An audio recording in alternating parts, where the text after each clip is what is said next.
ای کاش این آچه جان من می داشتم. من اصلا ندیدم چگونه مادر داشتم. خیلی خردسال بودم که مادرم از دنیا گذشت. هیچی از مادر یاد ندارم.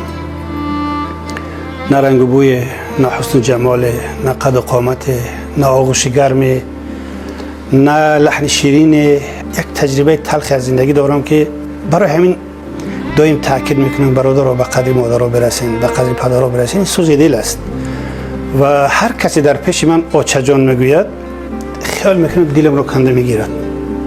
ای کاش این آچه جان من می داشتم.